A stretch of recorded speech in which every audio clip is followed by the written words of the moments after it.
Alright, welcome to the first lesson in the Dvaravati unit.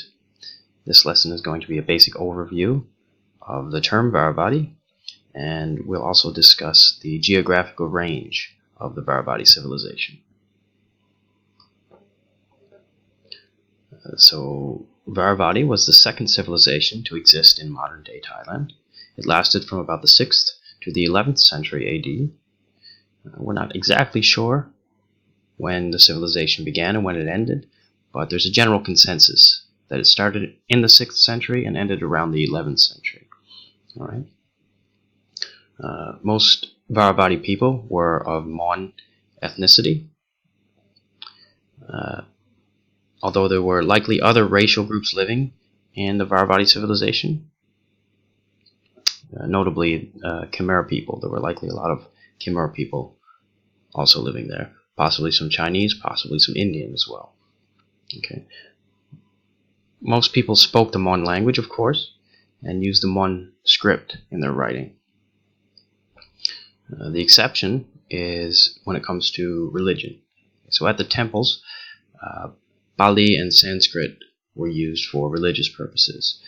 So when the monks would give their sermons or give their speeches, they would likely do so not in the Mon language, but in either Pali or Sanskrit. Now, the term Dvaravati does not refer to one strong, unified kingdom. Rather, it refers to a civilization with shared culture. So, they shared a religion, they shared artistic styles, architectural styles. Okay,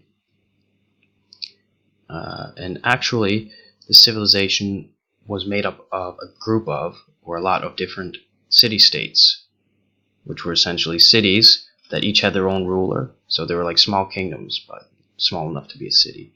And they each had their own ruler or their own king. Now, there was likely one king within the Dvaravati civilization who was more powerful than any of the other kings. All right? And we'll discuss that a little bit more in a moment.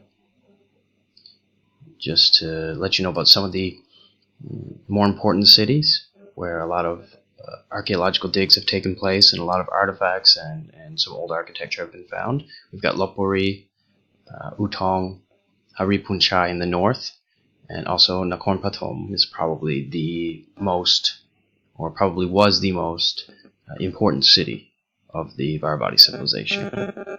All right.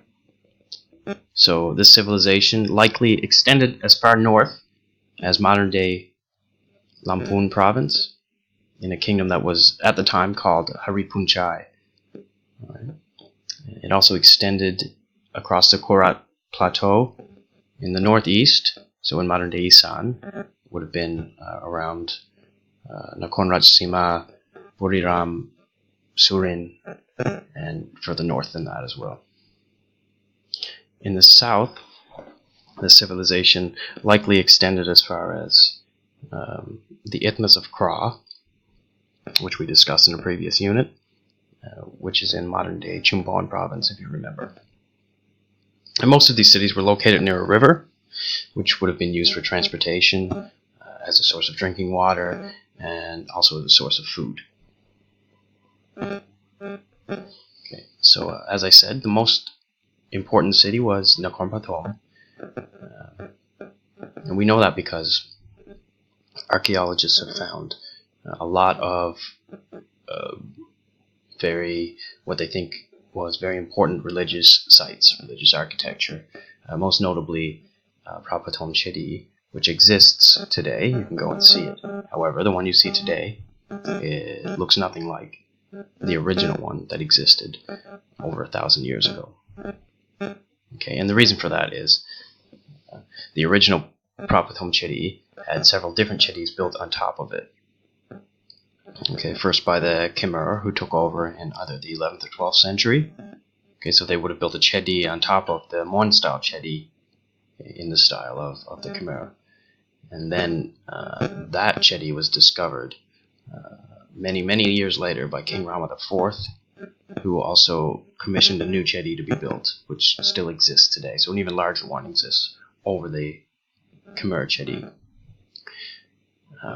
And it's an absolutely beautiful piece of architecture. I suggest anybody or recommend anybody to go and see it. It's actually, I believe, the second biggest Chedi in the world.